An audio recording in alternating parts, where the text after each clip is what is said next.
¿Cómo dejar de ser pobre? Estás a punto de descubrir el secreto que ningún rico quiere que sepas. Durante años pensamos que la riqueza se medía por el saldo bancario, la marca del coche o el último gadget. Pero esta historia, nacida entre las montañas neblinosas de Chiapas, México, va a poner esa creencia patas arriba. Existe un tesoro que la mayoría de nosotros derrocha como si fuera infinito, el tiempo, y otro, el dinero, que usamos como una correa de oro. Si tienes prisa, detente. Presta atención. Esta revelación no solo cambiará tu cuenta, va a revolucionar tu vida y te enseñará a no cambiar tus mejores años por migajas.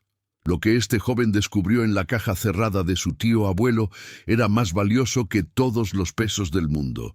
Y la lección es: debes aprender esto hoy, antes de que sea demasiado tarde. Mateo era el retrato del Godínez moderno. 28 años, traje demasiado ajustado para su sueldo y una mirada constantemente pegada a una pantalla.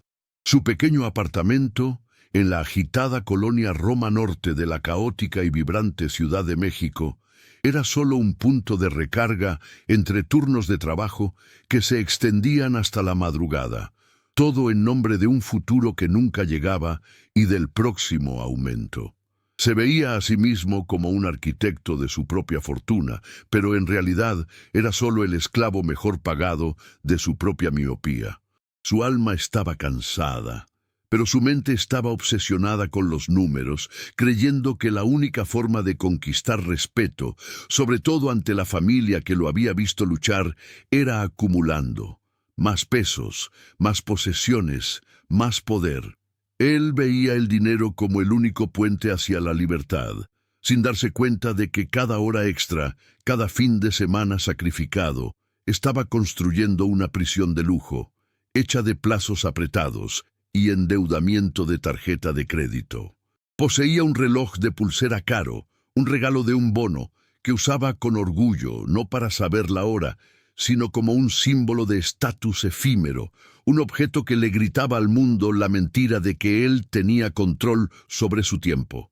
La rutina de Mateo era un círculo vicioso de cafeína y estrés, donde cada día era una carrera contra el tiempo perdido de ayer. Se la pasaba revisando hojas de cálculo en Excel, con los dedos ágiles, tecleando mientras la vida se escurría por la ventana de su oficina con vista a los rascacielos grises del Paseo de la Reforma. Recordaba vagamente la última vez que había comido con calma, sin el celular al lado, o la última vez que había disfrutado un auténtico taco al pastor en el carrito de la esquina de forma despreocupada, sin estar pensando en el próximo correo. La búsqueda de seguridad financiera se había transformado en un deseo insaciable de consumo, y él cambiaba la tranquilidad por objetos que le daban una breve y superficial sensación de realización, como la nueva televisión de pantalla curva o la letra de aquella moto que apenas usaba. En su mente, cada sacrificio se justificaba por el futuro. Vivía constantemente en el mañana, y el hoy era solo un pedazo de tiempo que debía gastarse lo más rápidamente posible para llegar al anhelado éxito que la sociedad prometía. El conflicto de Mateo no estaba en su cuenta bancaria, sino en su alma. Se sentía vacío, incluso cuando alcanzaba las metas de acumulación a fin de mes. Era como intentar llenar un balde agujereado con agua. Por mucho que se esforzara, la verdadera satisfacción siempre se le escapaba. Ansiaba el respeto de los demás, la validación que creía que el dinero traería, pero lo que encontraba era solo cansancio crónico y la soledad silenciosa de un apartamento que se había convertido en un simple depósito para sus adquisiciones y su trabajo interminable. Su identidad estaba tan ligada a su productividad y a su capacidad de ganar dinero que había olvidado quién era sin el traje y sin el título de contador junior.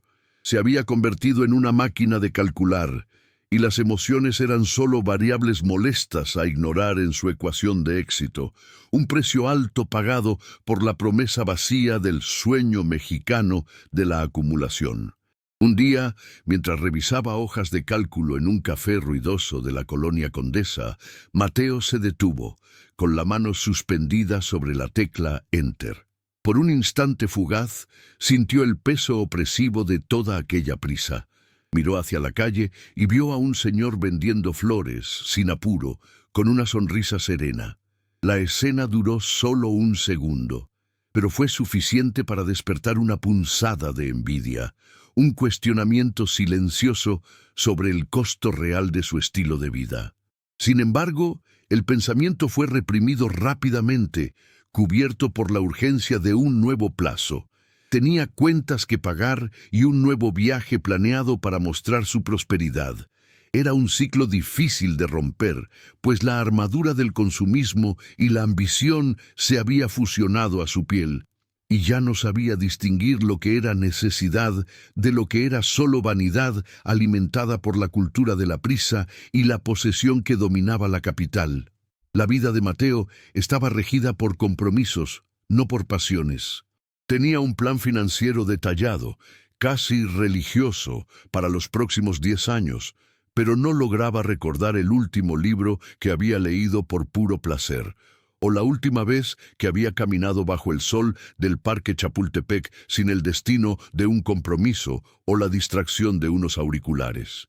Había construido una muralla de números y expectativas, protegiéndose de la incertidumbre, pero, al mismo tiempo, aislándose de la belleza misma de la vida que sucedía fuera de los márgenes de sus hojas de cálculo. Soñaba con la jubilación temprana, el momento mágico en que el dinero finalmente le daría el derecho de desacelerar, sin darse cuenta de que estaba quemando el tiempo presente, el único que realmente poseía, con la esperanza de un futuro incierto, tratando cada minuto como un obstáculo a superar. Tenía la obsesión de acumular, pero no la sabiduría de invertir en sí mismo o en las personas a su alrededor. Su dinero iba para el pago de préstamos, el mantenimiento de un estándar de vida artificialmente inflado y la adquisición de objetos que rápidamente reemplazaba. Confundía valor con precio y creía que la felicidad podía comprarse en cuotas. Su celular era nuevo, pero sus relaciones estaban en modo de espera. Su cuenta bancaria crecía lentamente, pero su alma se encogía. Era un hombre moderno, tecnológicamente conectado a todo, pero profundamente desconectado de sí mismo y de las tradiciones de su familia, como la celebración del Día de Muertos que había cambiado por un fin de semana de trabajo, un precio silencioso que pagaba por su carrera incesante para destacar en un mundo que solo reconocía el ruido del éxito material.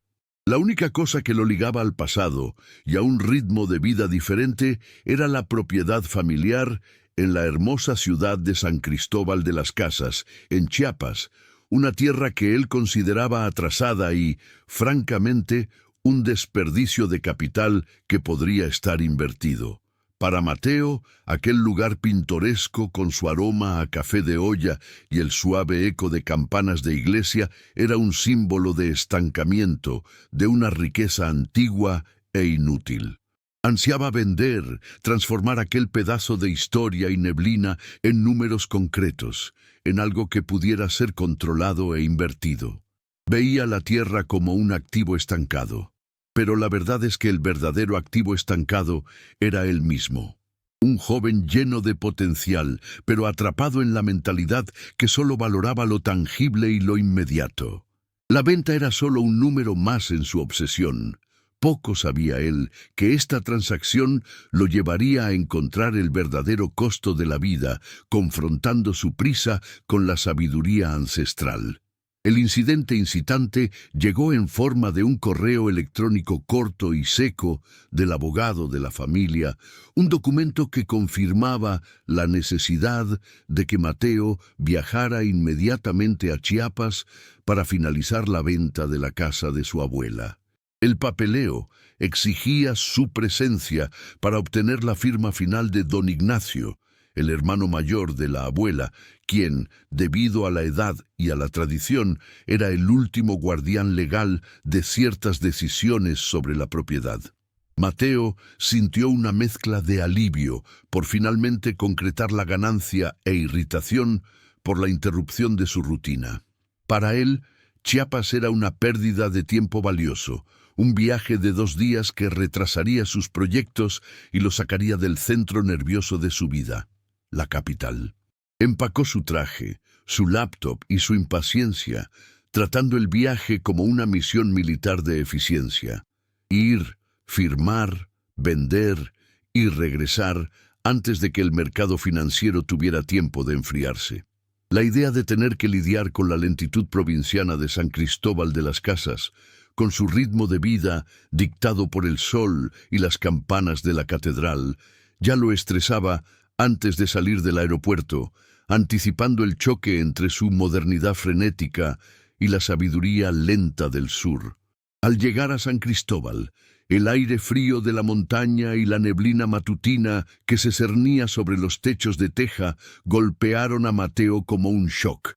Era un contraste brutal con la contaminación y el calor de la Ciudad de México. La ciudad era hermosa, con sus calles empedradas y la arquitectura colonial, pero para Mateo era simplemente atrasada. Encontró a don Ignacio sentado en el portal, en una vieja silla de mimbre, con sus manos callosas trabajando con una lentitud casi ritualística en la reparación de una pequeña guitarra de madera de pino. Don Ignacio no parecía perturbado por la presencia del joven contador apurado. Lo saludó con la serenidad de quien no tiene prisa en el mundo, ofreciéndole una taza humeante de café de olla, endulzado con canela y piloncillo. Mateo ignoró el café, fue directo al grano. Abrió su maletín de piel, exhibiendo los documentos de la venta, los números impresionantes en pesos que la transacción traería, destacando cómo el dinero podía ser invertido de inmediato. Habló rápido, usando jerga financiera que sonaba extraña en el silencio de aquella montaña. Intentaba envolver a don Ignacio en la prisa de un negocio que, en su cabeza, era una oportunidad de oro. Sin embargo, el viejo artesano solo sonrió con ternura, y con la calma de una montaña le hizo un gesto para que se sentara. Don Ignacio no estaba apurado. De hecho, parecía completamente indiferente a la urgencia de Mateo. El viejo puso la guitarra a un lado y dijo, con una voz ronca y suave: «Todo a su tiempo, mijo. El tiempo tiene su propia alma aquí. Primero vamos a comer, después hablamos de papeles». La negativa a firmar de inmediato forzó a Mateo a una espera que él consideraba absurda y escandalosa. La cena fue una prueba de paciencia. Una larga comida con tortillas hechas a mano y un delicioso y picante chile en nogada servido sin prisa, con largos silencios e historias de familia sobre la cosecha del café y las tradiciones de San Juan Chamula. Mateo se retorcía en la silla, sintiendo que cada minuto gastado allí era un minuto de potencial pérdida financiera. Intentó argumentar, explicar la volatilidad del mercado, pero don Ignacio solo respondía con metáforas sobre el crecimiento de las semillas y la paciencia de la tierra. El dinero es rápido, Mateo, pero la vida no tiene prisa. Al día siguiente, la frustración de Mateo creció. Don Ignacio seguía posponiendo la firma. Cuando fue presionado, el viejo señaló una pequeña grieta en la guitarra que estaba reparando y dijo: «Mateo, mira, si apuro la reparación de esta grieta, regresará más grande y más fea. Lo mismo sucede con las grandes decisiones. Necesitan tiempo para asentarse, para que la cola seque y el espíritu se calme». El viejo artesano no estaba siendo intencionalmente difícil. Estaba viviendo a su propio ritmo, uno que Mateo no podía entender.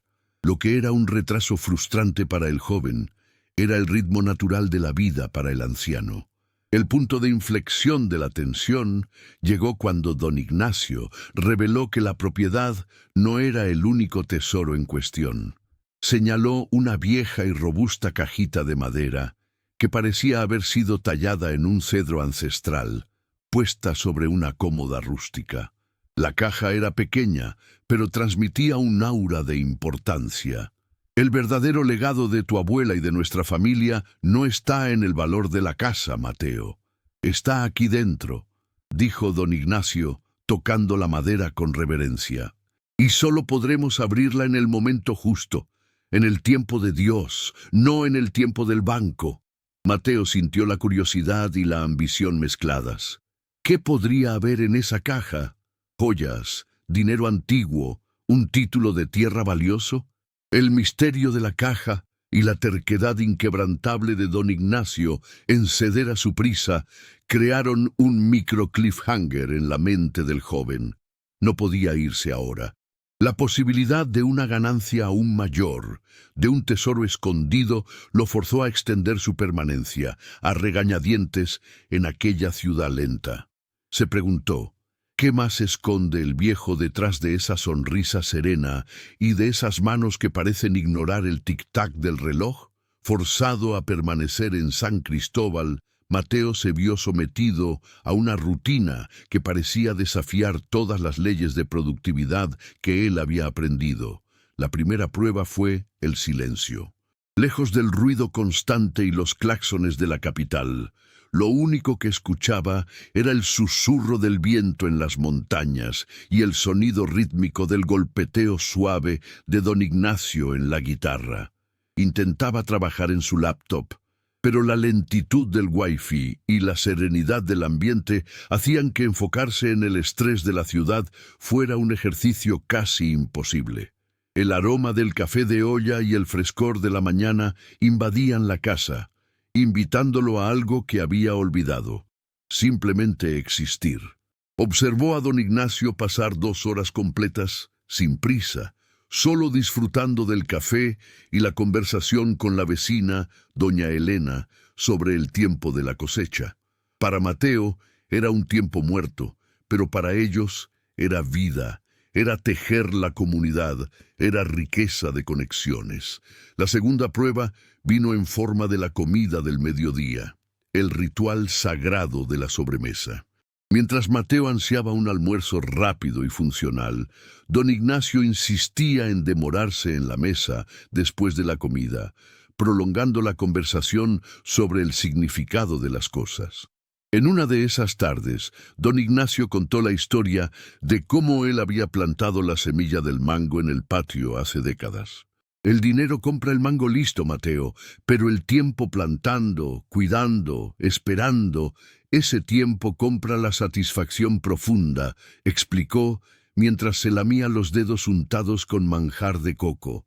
El viejo no medía la vida por lo que tenía, sino por lo que había construido con paciencia. Mateo, acostumbrado a soluciones instantáneas, se dio cuenta de que la vida del tío abuelo era una obra de arte construida en años de espera consciente. Mateo intentó imponer su prisa. Sugirió contratar a un carpintero profesional para reparar la guitarra rápidamente, ofreciendo dinero para que don Ignacio se apresurara y pudiera firmar los papeles. El viejo lo miró con una compasión tranquila. No entendiste nada, mi hijo. El valor no está en la rapidez, sino en el cuidado. Esta madera agrietada soy yo, y esta reparación lenta soy yo remendándome, con atención, un día a la vez. La prisa roba la calidad y el cariño. Es un robo de espíritu. Esa frase golpeó a Mateo. La prisa roba el cariño. Empezó a ver el dinero no como una herramienta de poder, sino como un acelerador que lo alejaba de todo lo que realmente importaba. En una caminata forzada al mercado local, el mercado de Santo Domingo, Mateo presenció la diferencia cultural en el manejo del tiempo y del dinero. Veía a los artesanos indígenas de San Juan Chamula vendiendo sus coloridos textiles, negociando con calma, sin la agresividad frenética de los grandes centros comerciales. Don Ignacio pasó media hora conversando con un señor sobre el origen de los granos de maíz que usarían para el pozole, discutiendo el clima y la familia antes de cerrar el trato. No estaba comprando maíz. Estaba invirtiendo en confianza y comunidad. Mateo, por otro lado, compraba lo más barato y rápido, sin mirar el rostro de quien vendía, Se dio cuenta de que su dinero compraba solo cosas, mientras que el dinero de don Ignacio compraba lazos. Por la noche, el ritual de don Ignacio era beber un pequeño vaso de pulque al atardecer en el portal. Era un momento de silencio, de observación. Mateo, aburrido, agarraba su celular para checar correos, pero la señal débil y la belleza del cielo teñido de naranja lo forzaron a detenerse. «Mira», dijo el viejo sin mirarlo, «este pulque se fermenta lentamente con el tiempo. Si lo apuramos, se pone amargo. La vida es igual. Si la apuramos, la alegría se agria». Mateo comenzó a sentir el peso del silencio, no ya como un vacío, sino como un espacio para su propia voz interior, sofocada por años de ruido externo.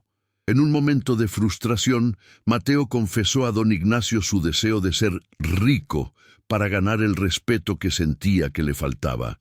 Habló sobre las horas de trabajo, el sacrificio y la presión social.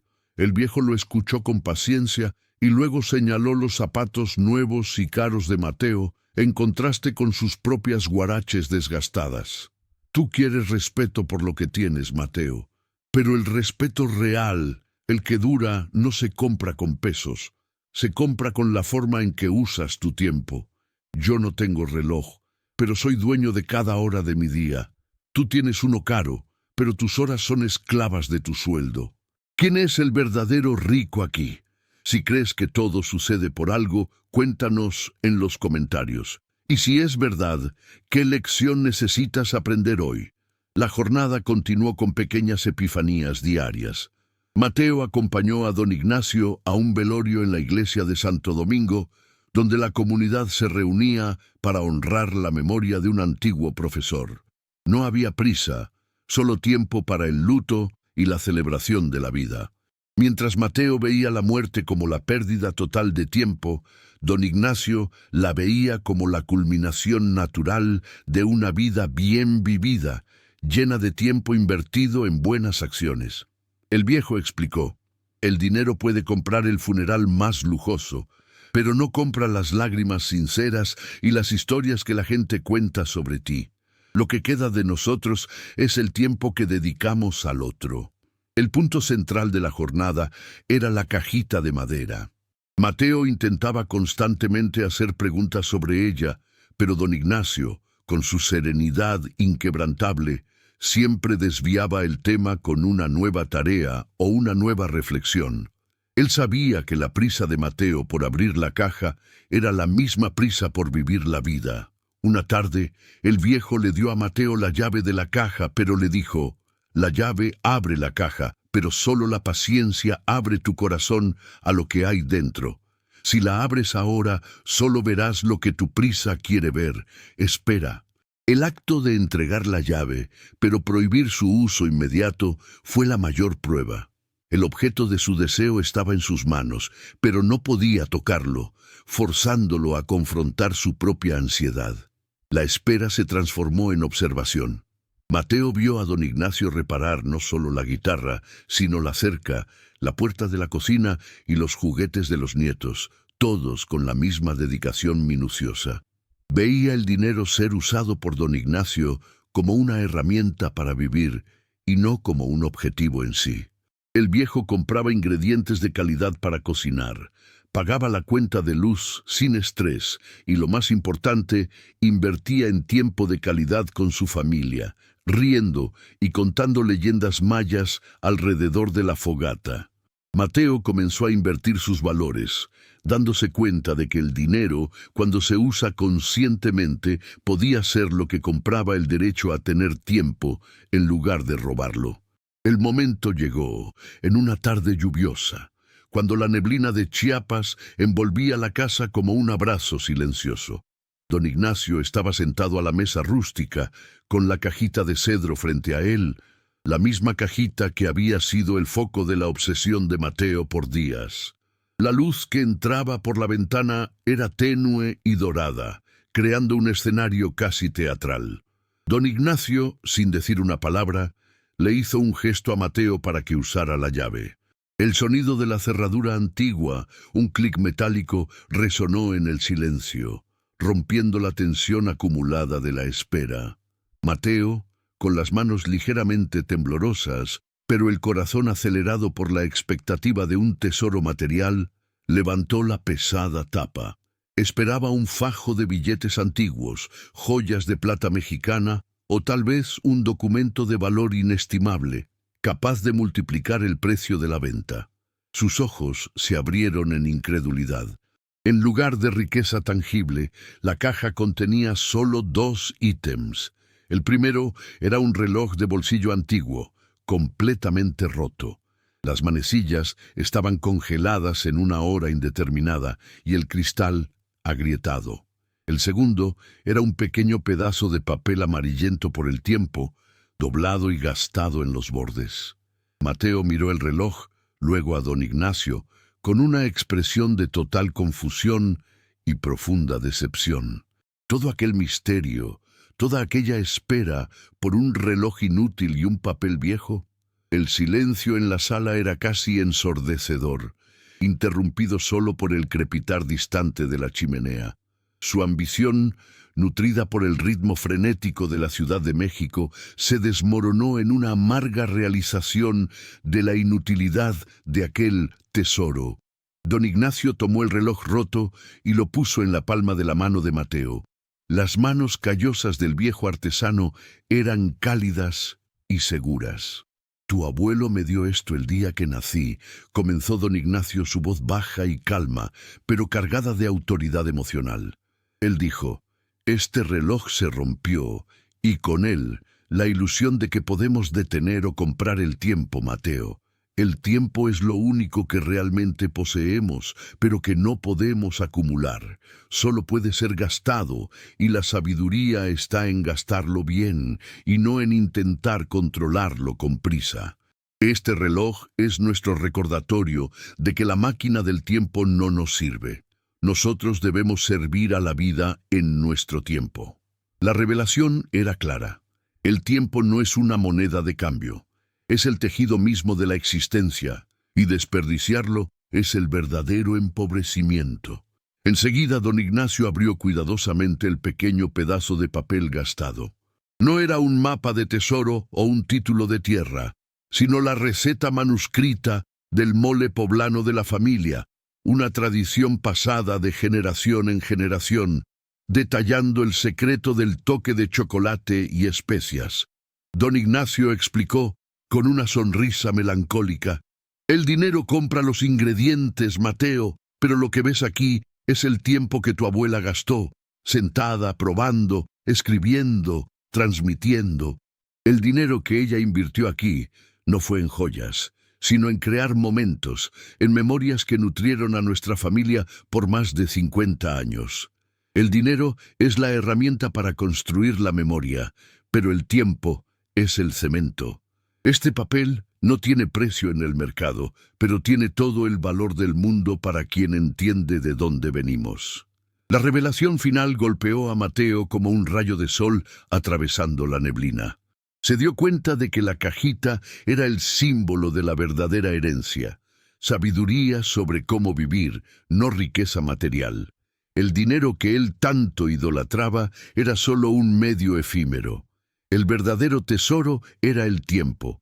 Tiempo para la familia, tiempo para el oficio, como reparar la guitarra con cariño, y tiempo para las tradiciones que daban sentido a la vida.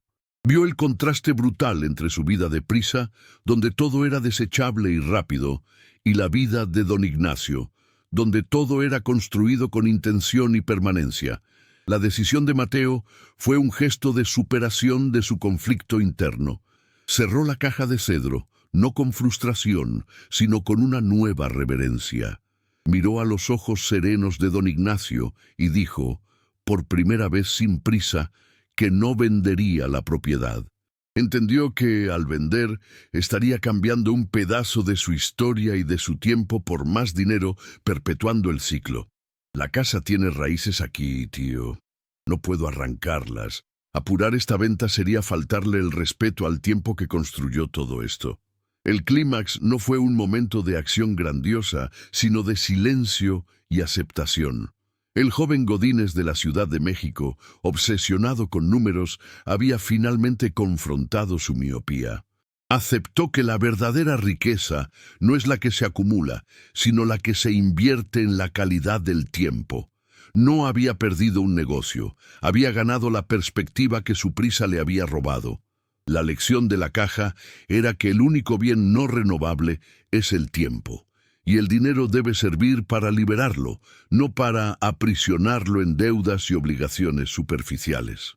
Mateo regresó a la Ciudad de México con un equipaje sorprendentemente ligero, pero con un peso moral inmenso y nuevo. Trajo consigo el reloj roto y la receta de mole poblano, pero el verdadero tesoro era el cambio de perspectiva. La consecuencia inmediata de su jornada fue emocional. La sensación de alivio y claridad que sustituyó al estrés crónico de la prisa. Miraba los rascacielos de la capital y el tráfico frenético con nuevos ojos, dándose cuenta de que la mayoría de las personas a su alrededor estaban atrapadas en la misma ilusión, la de que la felicidad está en el futuro y puede ser comprada, sin entender que la vida está en el presente y el tiempo es el único recurso que no se renueva. Su transformación había comenzado. El primer acto de su nueva vida fue invertir su dinero no en bienes materiales, sino en tiempo de calidad. Usó parte de sus ahorros para saldar una de sus deudas de tarjeta de crédito más onerosas, que había contraído por impulso para comprar un objeto que apenas usaba. Al hacer esto, no solo liberó capital, sino, más crucialmente, liberó tiempo de trabajo futuro que sería usado solo para pagar intereses. Por primera vez, vio el dinero como una herramienta para comprar libertad, y no como una llamada al endeudamiento y la esclavitud de más horas extras. La sensación de soberanía sobre una parte de su tiempo fue más gratificante que cualquier compra que hubiera hecho antes. La transformación de Mateo se manifestó en la rutina. Disminuyó drásticamente sus horas extras, aceptando un salario ligeramente menor a cambio de 2 horas más al día para sí mismo. Empezó a dedicar ese tiempo al aprendizaje y la introspección. Se inscribió en un curso de cocina para finalmente honrar la receta del mole poblano, transformando la tradición familiar en una pasión presente. El olor a chocolate, chiles y especias, el mismo aroma que impregnaba la casa de don Ignacio, comenzó a llenar su pequeño apartamento en la capital. Cocinar el mole era un acto de meditación, una celebración de la lentitud y la intención, un contraste directo con los almuerzos de microondas de su vida anterior. La lección de la jornada de don Ignacio era que la verdadera riqueza es la soberanía sobre las propias horas. Mateo entendió que el dinero compra comodidades, pero solo el tiempo compra la vida. No se volvió un asceta que reniega del dinero. Por el contrario, se convirtió en un gestor consciente.